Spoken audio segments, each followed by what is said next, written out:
Good morning সকলোকে। সেনেকৈ ৰ'দটো ওলালে অকণ ভালেই লাগে বাৰু, আৰু বৰষুণ দিয়াতকৈ ৰ'দ দিলেহে মই ভাল পাওঁ দেই। এতিয়া কিন্তু ৰ'দ দিছে কাৰণে বহুত কাম হ'ব। এতিয়া এডোখৰ শাৰী এনেকৈ টিপাল দি দিছোঁ, এফালে অকণমান ঝাৰু দি দিছোঁ,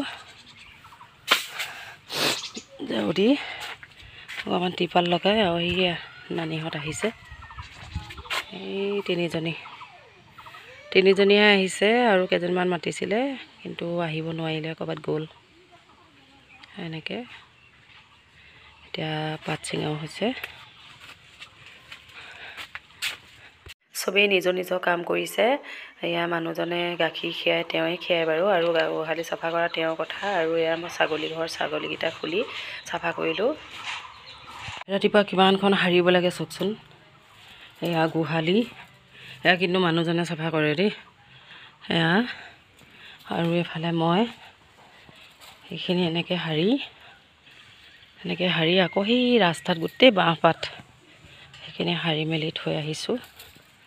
আহি আকৌ মই আজি বাহিৰে কাম কৰি আছোঁ, কিয়নো মই ভিতৰৰ কাম কৰিব নোৱাৰোঁ যিহেতু, সেইকাৰণে।